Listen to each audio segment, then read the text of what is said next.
इस वक्त बड़ी खबर निकल कर आ रही है, आतंकवाद का करेंगे खात्मा, हम सेना को खुली छूट देते हैं। ये बात पीएम मोदी ने बोली है। आपको बता दें कि आतंकवाद का करेंगे खात्मा।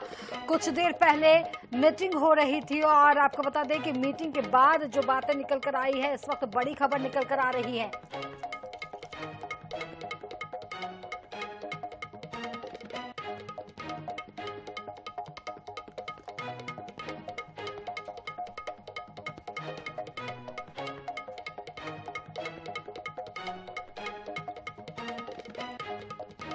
तो पहलगाम मामले के बाद ये बैठक हो रही थी और बैठक खत्म हो चुकी है और बैठक के बाद जो बात निकल कर आई है, हम सेना को खुली छूट देते हैं। पीएम मोदी ये बात कह रहे हैं। आपको बता दें इस वक्त ये बड़ी खबर निकल कर आ रही है।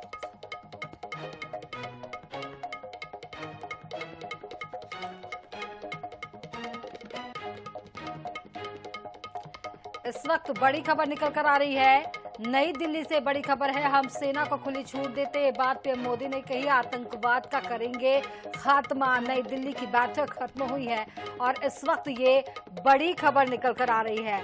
आपको बता दें नई दिल्ली में बैठक हुई।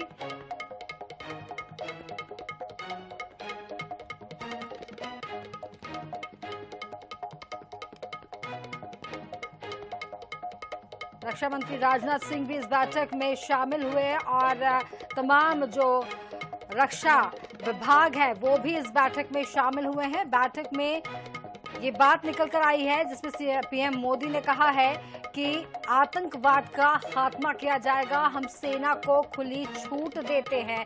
जिस तरीके से ये आतंकवादी घटना हुई उसके बाद आज ये मीटिंग रखी गई। मीटिंग के बाद ये बात निकल कर आई, बैठक हुई, बैठक के बाद बात निकल कर आई, आतंकवाद का करेंगे खात्मा। इस वक्त बड़ी खबर निकल कर आ रही है नई दिल्ली से।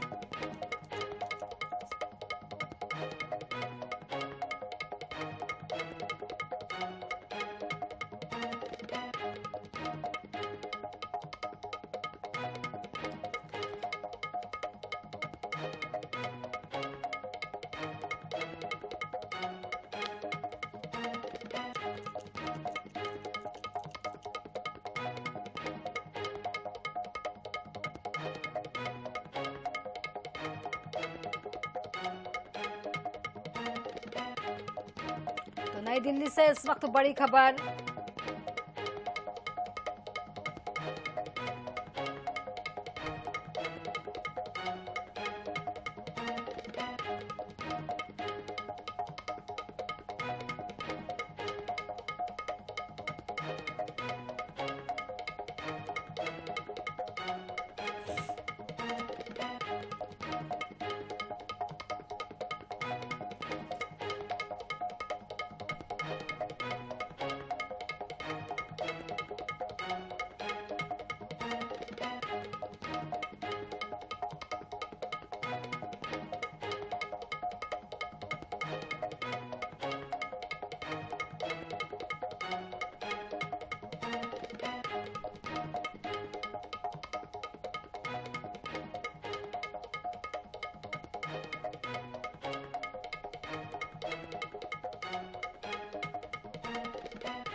तो इस वक्त आपको बता दें कि दिल्ली में प्रधानमंत्री के आवास पर अहम बैठक हुई जिसमें रक्षा मंत्री राजनाथ सिंह समेत तीनों सेनाओं के अध्यक्ष मौजूद थे। इस मीटिंग में राष्ट्रीय सुरक्षा सलाहकार अजीत डोभाल और सीडीएस भी शामिल हुए।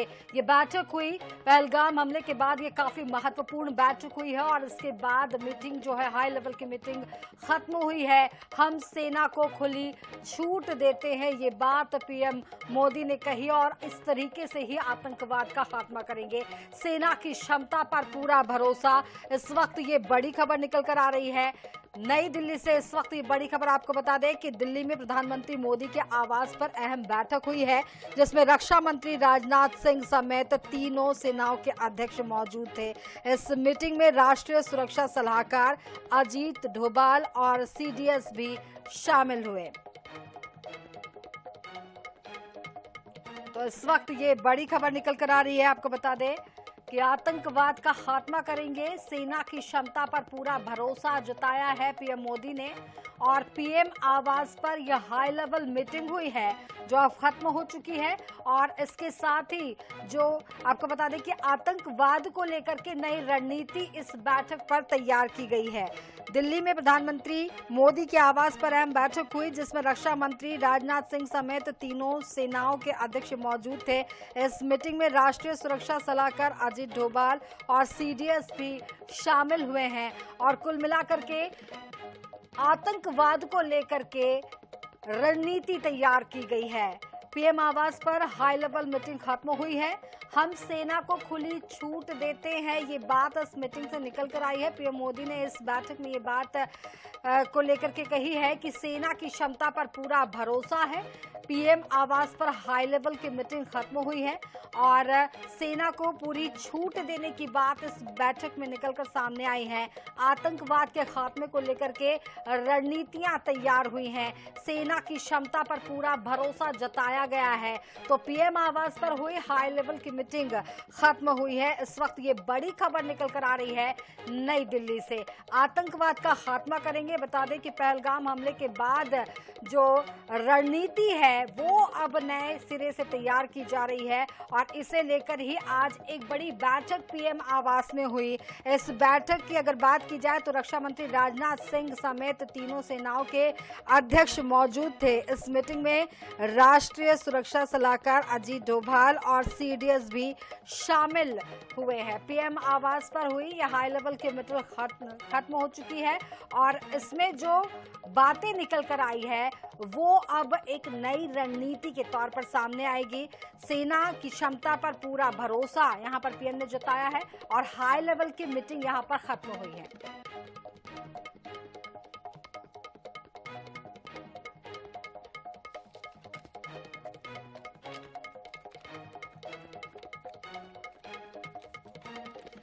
इस मामले पर हमारे साथ retired lieutenant colonel JS Sodhi साहब जुड़ चुके हैं। जेएस सोढी साहब, आप आईएनएच के मंच पर हैं और आज आतंकवाद को लेकर के पहलगाम हमले के बाद जिस तरीके से आज ये एक बड़ी बैठक नई दिल्ली में हुई, पीएम आवास पर ये बड़ी बैठक हुई है। रक्षा मंत्री राजनाथ सिंह भी इस बैठक में शामिल हुए हैं और इसके साथ साथ तीनों सेनाओं के अध्यक्ष भी इस बैठक में मौजूद थे और यहाँ पर सेना को खुली छूट देने की बात पीएम मोदी ने कही है। किस तरीके से देखते, 1.5 घंटे ये बैठक चली है? जय हिंद मधुमिता जी। जय हिंद सर। ये मेरा सौभाग्य कि मैं आपके न्यूज चैनल में हूँ।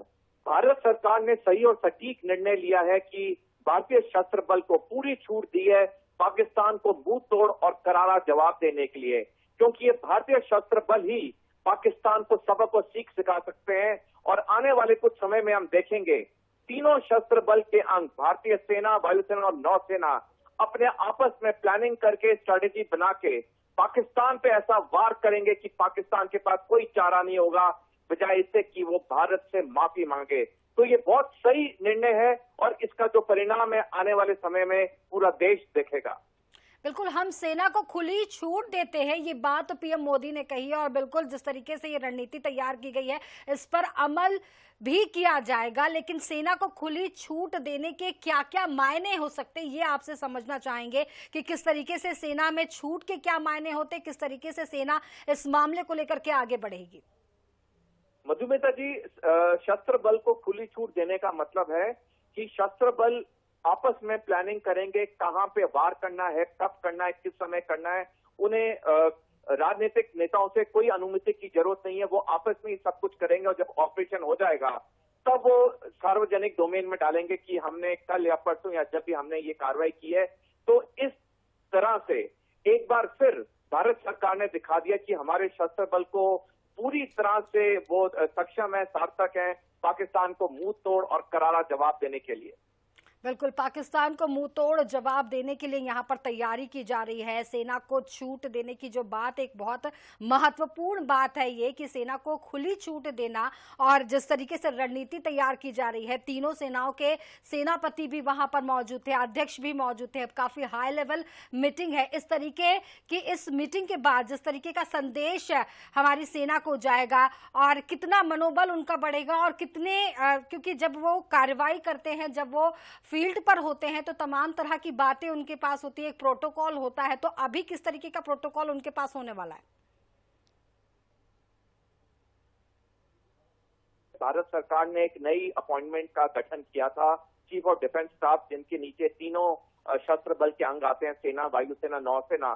तो आज की ये जो सुरक्षा मीटिंग चली, इसमें चारों उच्च सैनिक अधिकारी थे, चीफ ऑफ डिफेंस स्टाफ से, चीफ ऑफ आर्मी स्टाफ से, चीफ ऑफ एयर स्टाफ से, चीफ ऑफ नेवल स्टाफ से। अब ये जो कंबाइंड ऑपरेशन होगा, ये इकट्ठे मिलजुल के होगा, एक कॉमन रणनीति के तहत होगा, जिसकी पैरवी करेंगे चीफ ऑफ डिफेंस स्टाफ। और उसके बाद हम देखेंगे कि अब कई चीजें होती हैं जो सारी पब्लिक डोमेन में नहीं कही जा सकती, नहीं बताई जाती हैं, लेकिन कई प्लान्स ऑलरेडी शस्त्र बल के पास तैयार होते हैं, उनके ऊपर डिस्कशन होती है और फिर डिसाइड किया जाता है कौन सा सबसे बढ़िया प्लान है, जिससे कि हमें सबसे फायदा मिलेगा एज अ राष्ट्र, और पाकिस्तान को सबसे ज्यादा हानि या क्षति मिलेगी।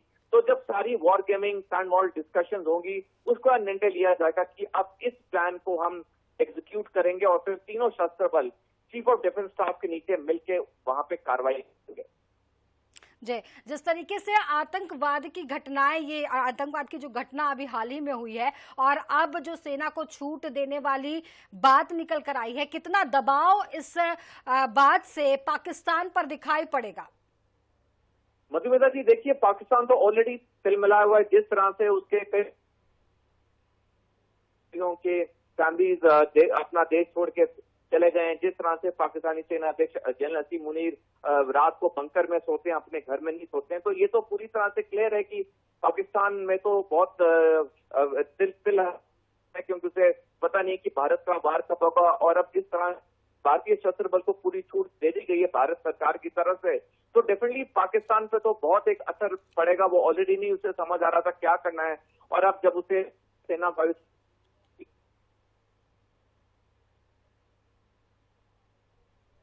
जी सोनी साहब, बहुत बहुत शुक्रिया आईएनएच के मंच पर हमारे साथ जुड़ने के लिए और इतनी बहुत महत्वपूर्ण जानकारी देने के लिए। तो बता दें कि इस वक्त एक बड़ी खबर निकल कर आ रही है, हम सेना को खुली छूट देते हैं, ये बात पीएम मोदी ने इस बैठक में कही है, और ये बहुत ही महत्वपूर्ण बैठक है। पहलगाम हमले के बाद ये जो बैठक पीएम आवास में हुई है, यहाँ पर रक्षा मंत्री राजनाथ सिंह भी मौजूद थे, तीनों सेना के सेनापति भी मौजूद रहे, और इसके साथ साथ करीब 1.5 घंटे तक ये बैठक चली है। इस बैठक में रणनीति तैयार करी गई है कि किस तरीके से अब आतंकवाद के खात्मे को लेकर के आगे स्ट्रैटेजी तैयार की जाएगी।